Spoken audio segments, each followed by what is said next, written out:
নমস্কাৰ বন্ধুসকল, কেনে আছে? আশা কৰোঁ আপোনালোক ভালেই আছে ঈশ্বৰৰ কৃপাত। আৰু ময়ো ভালেই আছোঁ। বহুত দিন হ'ল ভিডিঅ' বনাব পৰা নাই বা তেনেকুৱা বিষয়ো পোৱা নাই যে যিটোৰ ওপৰত মই হয়তো ভিডিঅ' এটা বনাব পাৰোঁ আপোনালোক ভাল লগাকৈ। কিন্তু যোৱা 2-3 মানৰ পৰা ভাবি আছোঁ, এটা কথা মানে মনত আহি আছে যে এটা ভিডিঅ' বনাব লাগে বুলি। কিন্তু ভিডিঅ'টো ক'ত আৰম্ভ কৰোঁ, ক'ত শেষ কৰোঁ, এইখিনি কথা ভাবোঁতে মোৰ 2-3 দিন গুচি গ'ল। তো ফাইনেলি আজি মই ভিডিঅ'টো বনাব গৈ আছোঁ। তো ভিডিঅ'টোৰ ছাবজেক্টটো এনেকুৱা হ'ল, মই এইবাৰ UGC নেট কোৱালিফাই কৰিলোঁ। জুন 2020 যিটো UGC নেট আছিল, NTA কণ্ডাক্ট কৰে। সেইটো এক্সাম অলপমান দেৰিকৈ কণ্ডাক্ট কৰা হ'ল ক'ভিডৰ কাৰণে, আৰু ৰিজাল্টটো গৈ 1 ডিচেম্বৰত পাব্লিছ হ'ল। তো মই UGC নেট কোৱালিফাই কৰিলোঁ। যিসকলে নাজানে যে UGC নেট কি হয়, তো তেওঁলোকৰ কাৰণে কৈছোঁ যে UGC নেট হৈছে UGC ইউনিভাৰ্চিটি গ্ৰেণ্টছ কমিশ্যন। তেওঁলোকে কলেজৰ আৰু ইউনিভাৰ্চিটি টিচাৰবিলাকৰ এছিষ্টেণ্ট প্ৰফেচৰবিলাকৰ এলিজিবিলিটি নিৰ্ধাৰণ কৰিবৰ কাৰণে এইটো এক্সাম পাতে। আগতে UGCয়ে নিজে এইটো এক্সাম পাতিছিলে। তাৰপিছত UGCয়ে CBSEক দিলে এইটো এক্সাম পাতিবৰ কাৰণে। CBSEয়ে কেইবছৰমান এইটো এক্সাম পাতিলে। তাৰপিছত যেতিয়া NTA গঠন হ'ল, নেশ্যনেল টেষ্টিং এজেঞ্চি যেতিয়াৰ পৰা গঠন হ'ল, তেতিয়াৰ পৰা UGC নেট এক্সামটো NTA কণ্ডাক্ট কৰি আহিছে, ছাকচেছফুলি কণ্ডাক্ট কৰি আহিছে। তো এইবাৰ মই সেইটো এক্সাম দিছিলোঁ আৰু কোৱালিফাই হ'বৰ কাৰণে সক্ষম হ'লোঁ। তো UGC নেটত প্ৰথম কথা, এপিয়াৰ হ'বৰ কাৰণে কি কোৱালিফিকেশ্যন লাগে? UGC নেটত এপিয়াৰ হ'বৰ কাৰণে কোৱালিফিকেশ্যন লাগে আপুনি যিকোনো এটা ছাবজেক্টৰ মাষ্টাৰ ডিগ্ৰী কমপ্লিট কৰা হ'ব লাগিব। মাষ্টাৰ ডিগ্ৰীত আপোনাক, যদি আপুনি জেনেৰেল কেটেগৰীৰ কেণ্ডিডেট হয় তেনেহ'লে 55% লাগিব। আৰু যদি আপুনি ৰিজাৰ্ভ কেটেগৰীৰ হয়, যেনেকুৱা ধৰি লওক OBC, SC, ST, EWS, এইবিলাক কেটেগৰীৰ কাৰণে আপুনি 50% পালেও হ'ব মাষ্টাৰ ডিগ্ৰীত। তাৰপিছত আপুনি এক্সামত এপিয়াৰ হ'ব। এপিয়াৰ হোৱাৰ পিছত আপুনি কোৱালিফাই হ'বৰ কাৰণে 2টা পেপাৰ থাকে UGC নেটত। এটা থাকে ফাৰ্ষ্ট পেপাৰটোত থাকে আপোনাৰ ৰিচাৰ্চ মেথডলজি, কম্পিউটাৰ, তাৰপিছত টিচিং এপ্টিটিউড, তাৰপিছত ৰিচাৰ্চ এপ্টিটিউড, এইবিলাক থাকে। আৰু ছেকেণ্ড পেপাৰটোত থাকে আপোনাৰ ছাবজেক্ট স্পেচিফিক। যদি আপুনি ইংলিছৰ কেণ্ডিডেট হয় তেনেহ'লে আপোনাৰ ইংলিছৰ কুৱেশ্যন থাকিব। যদি আপুনি পলিটিকেল চায়েন্সৰ হয় তেনেহ'লে পলিটিকেল চায়েন্সৰ থাকিব। মই ইংলিছৰ আছিলোঁ, সেইকাৰণে মোৰ যিটো ছেকেণ্ড পেপাৰ সেইটোৰ ইংলিছৰ আছিল। তো আপুনি যিটো ছাবজেক্টৰ হয় সেই হিচাপত প্ৰিপেয়াৰ হ'ব লাগিব। আৰু নেটৰ পিছত কি, নেট কোৱালিফাই হোৱাৰ পিছত কি প্ৰস্পেক্ট আছে, কি ফিউচাৰ প্ৰস্পেক্ট আছে? ফিউচাৰ প্ৰস্পেক্টটো যদি চাব যায় তেনেহ'লে আপুনি যদি নেট কোৱালিফাই হয় তেতিয়াহ'লে আপুনি অল অভাৰ ইণ্ডিয়াত যিবিলাক কলেজ আছে বা ইউনিভাৰ্চিটি আছে বা ইনষ্টিটিউট আছে, ধৰি লওক NIT, IIT এইবিলাক আছে, CIT যিবিলাক আছে, সেইবিলাকত আপুনি নিজৰ ছাবজেক্টত এছিষ্টেণ্ট প্ৰফেচৰ পষ্টৰ কাৰণে এলিজিবল হ'ব। আপুনি এপ্লাই কৰিব পাৰিব সেইটো পষ্টৰ কাৰণে। আৰু যদি আপুনি ৰাইট কেণ্ডিডেট হয় তেনেহ'লে চাকৰিও পাই যাব। তো এইটো। আৰু কিন্তু নেটৰ লগতে আৰু এটা বস্তু আছে JRF বুলি, junior research fellowship. Junior research fellowship কি হয়? আপুনি যদি নেট কোৱালিফাই কৰিবলগীয়া হয় তেনেহ'লে আপুনি আপোনাৰ ছাবজেক্টত যিমান কেণ্ডিডেটে এপিয়াৰ হৈছে সেইসকলৰ ভিতৰত আপুনি টপ 6% স্ক'ৰিং কৰা কেণ্ডিডেট হ'ব লাগিব। তেতিয়া আপুনি নেটৰ কাৰণে কোৱালিফাই হ'ব। আৰু JRFৰ কাৰণে আপুনি টপ 1% যিখিনি স্ক'ৰিং কেণ্ডিডেট হয় সেইখিনিৰ ভিতৰত আহিব লাগিব। নেট পালে আপুনি চিম্পলি এছিষ্টেণ্ট প্ৰফেচৰৰ কাৰণে এলিজিবল হৈ গ'ল। কিন্তু যদি JRF পায়, JRF পালে কি হ'ব? আপুনি যদি PhD বা MPhil হওক বা MS হওক, তেনেকুৱা যদি ৰিচাৰ্চ ডিগ্ৰীৰ কাৰণে যিকোনো ইউনিভাৰ্চিটিত বা ইনষ্টিটিউটত আপুনি যদি নিজকে এনৰোল কৰায়, এডমিশ্যন লয়, তেতিয়া কি হ'ব? আপুনি UGCৰ পৰা এটা মান্থলি ফেল'শ্বিপ পাব। ফেল'শ্বিপটো কিমান হয়? এবাউট আৰ্টছ ছাবজেক্টবিলাকৰ কাৰণে 28,000 মান হয়। তো এইটো হৈছে JRF। কিন্তু এনেকুৱা নহয় যে আপুনি PhD কৰিবৰ কাৰণে বা MPhil কৰিবৰ কাৰণে বা MS কৰিবৰ কাৰণে JRF পাবই লাগিব। আপুনি JRF নোপোৱাকৈও PhD কৰিব পাৰে। কিন্তু তেতিয়া কি হ'ব যে আপুনি UGCৰ পৰা যিটো ফেল'শ্বিপ পায় সেইটো নাপাব। কিন্তু তথাপি JRF যদিও নাপায়, কিছুমান ইউনিভাৰ্চিটিৰ বা ইনষ্টিটিউটৰ নিজা ইনষ্টিটিউচনেল ফেল'শ্বিপ থাকে, সেইটো আপুনি পাবৰ কাৰণে সক্ষম হ'ব পাৰে, যদিহে আপোনাৰ ইউনিভাৰ্চিটিৰ বা ইনষ্টিটিউটৰ সেইটো ব্যৱস্থা থাকে। কিন্তু সেইটো কি হয়, JRFৰ যিটো এমাউণ্ট হয় তাতকৈ বহুত কম হয়। ধৰি লওক JRFৰ যদি 28,000 হয় তেনেহ'লে আপোনাৰ যিটো ইনষ্টিটিউচনেল ফেল'শ্বিপ হ'ব সেইটো হয়তো 8,000, 12,000, 14,000 তেনেকুৱা কিবা এটা হ'ব, লামচাম এমাউণ্ট এটা হ'ব। তো এইটো হৈছে কথা। আৰু মোৰ কথা যদি কয় তেনেহ'লে মই অলৰেডি PhDত এনৰোল হৈ আছোঁ, আৰু মই এবাউট 2 years কমপ্লিট কৰিলোঁ। তো মই আশা কৰোঁ বা মই বিশ্বাস কৰোঁ যে মই নেক্সট 1 year বা 1.5 year মানৰ ভিতৰত মোৰ নিজৰ থিচিছখন ছাবমিট কৰিবৰ কাৰণে সক্ষম হ'ম। তো এইখিনি আছিল মোৰ যিটো খবৰটো, মানে ভাল খবৰটো, যিটোৰ কাৰণে মই হয়তো আপোনালোকক জনাবৰ কাৰণে নিজকে সুখী অনুভৱ কৰিছোঁ। কিন্তু যেতিয়া মই এইটো খবৰ মানে মোৰ বন্ধু মানে ফ্ৰেণ্ড চাৰ্কেলৰ ভিতৰত যেতিয়া জনালোঁ যে মই নেট কোৱালিফাই কৰিছোঁ বা কিবা, তাৰপিছত মই ফেচবুকতো যিবিলাক মোৰ ফ্ৰেণ্ডছ আছে তেনেকুৱা মানে মোৰ জনা শুনা যিখিনি আছে তেওঁলোকক জনালোঁ যে মই এইটো কোৱালিফাই কৰিছোঁ। তাৰপিছত কি হ'ল, কিছুমান মোৰ বন্ধু বান্ধৱী আছে, কিছুমান জুনিয়ৰ আছে ইউনিভাৰ্চিটিৰ, কিছুমান মোৰ লগৰো আছে, তেওঁলোকে সুধি আছে যে মানে how to prepare for NET, মানে নেটৰ কাৰণে কেনেকৈ প্ৰিপেয়াৰ কৰিব লাগে যাতে আমি কোৱালিফাই হ'ব পাৰোঁ, যাতে আমাৰ এটা ভাল ৰিজাল্ট আহিব পাৰে। তো সেইটো কুৱেশ্যন মোক ভালেকেইজনে সুধিছে। তেওঁলোকক যিমান পাৰিছোঁ ইণ্ডিভিজুৱেলি মই যিখিনি মানে মই যেনেকৈ প্ৰিপেয়াৰ কৰিছিলোঁ, মইতো এইটোত এক্সপাৰ্ট নহয়, কিন্তু মানে মই যেনেকৈ প্ৰিপেয়াৰ কৰিছিলোঁ সেইখিনি মই তেওঁলোকক জনাইছোঁ যে কি কিতাপ পঢ়িব, কি কিতাপ নপঢ়িব, কেনেকুৱাকৈ প্ৰিপেৰেশ্যন কৰিব, সেইখিনি মই ইণ্ডিভিজুৱেলি জনাইছোঁ। কিন্তু এতিয়া ইণ্ডিভিজুৱেলি জনাইছোঁ যিহেতু তেওঁলোকে নিজেহে গম পাইছে। তো আকৌ পিছত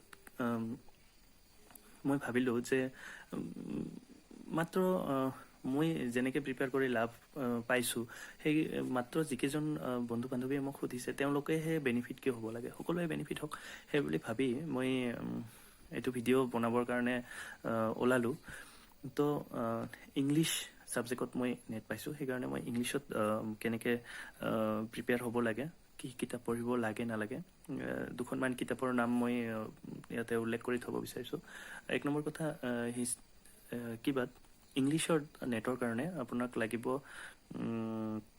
চিলেবাছত যিখিনি আছে, নভেল, ড্ৰামা, ফিকশ্যন, তাৰপিছত শ্বৰ্ট ষ্টৰী, তাৰপিছত English in India, history, context, এইবিলাক, তাৰপিছত কালচাৰেল ষ্টাডিজ, তাৰপিছত ক্ৰিটিকেল থিয়ৰিজ, এইবিলাক লাগিব। তো তাৰ কাৰণে মই দুখনমান কিতাপৰ নাম উল্লেখ কৰিব বিচাৰিছোঁ।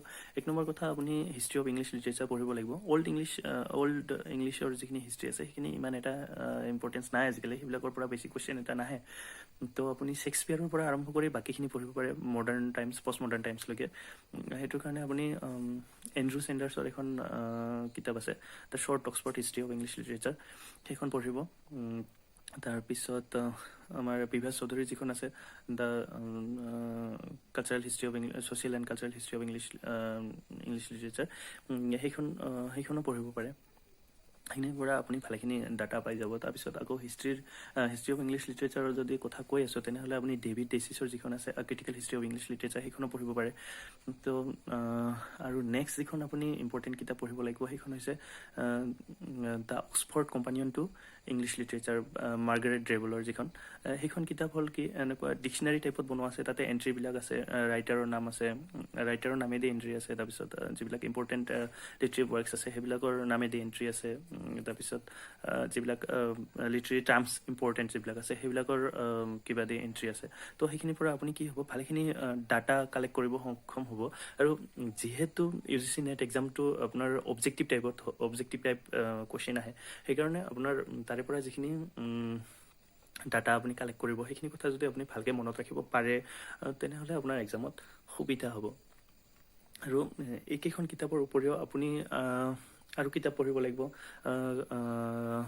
কালচাৰেল ষ্টাডিজৰ কাৰণে। কিন্তু কালচাৰেল ষ্টাডিজৰ কি হয়, কালচাৰেল ষ্টাডিজ এটা সৰু এটা পাৰ্টহে হয়। সেইকাৰণে কালচাৰেল ষ্টাডিজৰ কাৰণে আপুনি বেলেগকৈ কালচাৰেল ষ্টাডিজৰ কিতাপ পঢ়াটো মই ছাজেষ্ট নকৰোঁ। মই ছাজেষ্ট কৰোঁ যে আপুনি নেটৰ গাইড কিছুমান পায়, সেইবিলাক লৈ লওক। ইংলিছৰ কাৰণে আপুনি এৰিহেণ্টৰ গাইড পাই যাব, দানিকাৰ গাইড পাই যাব। তো সেইবিলাকৰ পৰা যদি পঢ়ে কালচাৰেল ষ্টাডিজৰ, মই ভাবোঁ ইউ আৰ গুড টু গ' ফৰ দ্য এক্সামিনেশ্যন। সেইখিনি পঢ়িলে হৈ যাব। আৰু তাৰ লগতে আপুনি আৰু কিছুমান বস্তু পঢ়িব পাৰে, যেনেকুৱা এখন কিতাপ আছে English critical text by D.J. Enright and E.D. Zikara, আৰু এখন কিতাপ আছে দাস এণ্ড মহান্তিৰ লিটাৰেৰী ক্ৰিটিচিজম। সেই দুখন কিতাপত কি হয়, ইংলিছ ক্ৰিটিকেল টেক্সট কিছুমান আছে, দুখনতে মোটামুটি 20 তেনেকুৱা ক্ৰিটিকেল টেক্সট আছে সেইবিলাক যদি পঢ়ে মই ভাবোঁ ভালেখিনি আপুনি লাভান্বিত হ'ব এক্সামটোৰ কাৰণে আৰু লগতে আপুনি আৰু এখন কিতাপ পঢ়িব লাগিব সেইখন হৈছে এম এইচ আব্ৰামছৰ handbook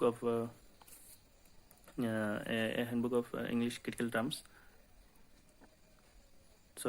A handbook of literary terms M H আব্ৰামছৰ সেইখন পঢ়িব লাগিব আৰু ফাৰ্ষ্ট পেপাৰৰ কাৰণে আপুনি কুমাৰৰ যিখন ৰিচাৰ্চ মেথডলজিৰ কিতাপ আছে সেইখন ল'ব লাগিব সেইখন পঢ়িব লাগিব ভালকৈ তাৰপিছত MLA handbook for writers of research papers সেইখন ল'ব লাগিব সেইখন পঢ়িব লাগিব ভালকৈ আৰু মই ভাবোঁ এইখিনি পঢ়িলে আপুনি ফাৰ্ষ্ট পেপাৰৰ কাৰণে হৈ যাব আৰু টিচিং এপ্টিটিউড আপোনাৰ অলপমান থাকিব লাগিব টিচিং এপ্টিটিউডৰ কাৰণে আপুনি বেলেগকৈ কিতাপ পঢ়াটো মই ছাজেষ্ট নকৰোঁ আপুনি জাষ্ট ফাৰ্ষ্ট পেপাৰৰ কাৰণে যিবিলাক গাইড পায় এখন লৈ ল'লে হ'ল এৰিহেণ্টৰে হওক বা বেলেগ কোম্পানীৰ যিকোনো পাব্লিকেশ্যনৰ লৈ লওক সেইখন ফাৰ্ষ্ট পেপাৰৰ সেইটো ছেকশ্যনৰ কাৰণে মানে টিচিং এপ্টিটিউডৰ কাৰণে তাৰে পৰা পঢ়িলে মই ভাবোঁ হৈ যাব আপুনি প্ৰিপেয়াৰ হ'ব পাৰিব এক্সামটোৰ কাৰণে তো কিতাপৰ কথা বহুত বেছি কৈ লাভ নাই মই ভাবোঁ একেখন কিতাপ যদি পঢ়ে ছাফিচিয়েণ্ট হৈ যাব ইংলিছৰ কাৰণে যদি আপুনি নেট দিব গৈ আছে আৰু তাৰপিছত কথাটো হ'ল আপুনি কেনেকৈ পঢ়িব কিমান দিন পঢ়িব তো মই আচলতে এইটো ছাবজেক্টত বেছিকৈ কোৱা ভাল নহয় কাৰণ কি মই নিজে ভালেখিনি সময় লৈ ল'লোঁ মই 2015ত MA কমপ্লিট কৰিছোঁ আৰু নেট কোৱালিফাই কৰোঁতে মোৰ 2020 হৈ গ'ল তো 5 years মান টাইম লাগি গ'ল তো এইটো ছাবজেক্টত মই বহুত বেছিকৈ কোৱাটো ভাল নহয় কিন্তু তথাপি এটা কথা ক'ব লাগিব যে এই যে দীঘলীয়া সময়টো লাগিল এইটো মোৰ লেজিনেছৰ কাৰণে মোৰ নিজৰে মানে দুখৰ কাৰণে এইখিনি টাইম লাগি গৈছে মই নিজকে ভালকৈ ডিভ'ট কৰিব পৰা নাছিলোঁ বিভিন্ন পাৰ্চনেল প্ৰব্লেমৰ কাৰণে কেতিয়াবা কি হয় 2-এদিন পঢ়োঁ তাৰপিছত গেপ আহি যায় 10-12 দিন 15 দিন কেতিয়াবা তেনেকৈ ৰৈ যায় তাৰপিছত আকৌ যেতিয়া এক্সাম আহে তেতিয়া প্ৰিপেয়াৰ কৰিব ধৰোঁ সেইকাৰণে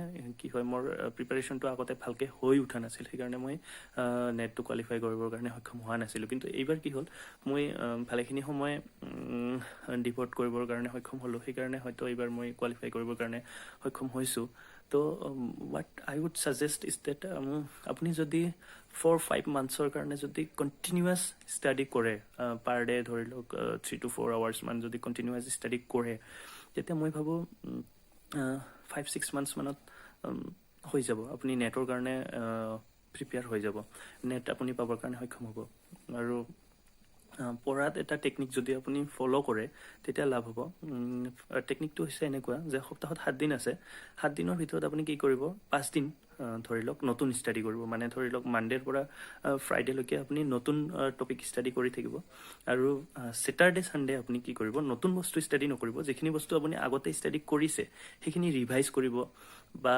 সেইখিনি যিখিনি টপিক আপুনি অলৰেডি কমপ্লিট কৰিছে কভাৰ কৰিছে সেইখিনি টপিকৰ পৰা আপুনি ৰেণ্ডম কুৱেশ্যন কিছুমান উঠাই ল'ব আৰু সেই কুৱেশ্যনবিলাক ছল্ভ কৰিবৰ কাৰণে ট্ৰাই কৰিব যদি আপুনি পাৰে তেতিয়া জানিব যে আপোনাৰ প্ৰিপাৰেশ্যনটো ঠিক ৰাস্তাত গৈ আছে আপুনি ভালকৈ প্ৰগ্ৰেছ কৰি আছে তো এইখিনিয়ে কথা এনেকৈ যদি প্ৰিপেয়াৰ কৰে মই ভাবোঁ যে এইটো ডিচেম্বৰ মাহ আৰু নেক্সট যিটো UGC নেট হ'ব আশা কৰোঁ জুন 2021ত তেওঁলোকে কণ্ডাক্ট কৰিব পাৰিব তো যদি আপুনি এতিয়াৰ পৰা প্ৰিপেয়াৰ কৰিব আৰম্ভ কৰে আজিৰ পৰা যদি প্ৰিপেয়াৰ কৰিব আৰম্ভ কৰে ডিচেম্বৰৰ পৰা তেনেহ'লে মই ভাবোঁ জুনলৈকে আপুনি নেটৰ কাৰণে ভালকৈ প্ৰিপেয়াৰ্ড হৈ যাব কিন্তু যিটো JRFৰ কথা কৈছিলোঁ আগতে JRFৰ কাৰণে আপুনি আৰু অলপমান বেছিকৈ কষ্ট কৰিব লাগিব নেটৰ কাৰণে ধৰি লওক আপুনি 3 to 4 hours 4-5 months পঢ়িলে হৈ যাব কিন্তু JRFৰ কাৰণে আপুনি অলপ বেছি পঢ়িব লাগিব হয়তো 5-6 hours মান পঢ়িব লাগিব বা হয়তো আপোনাৰ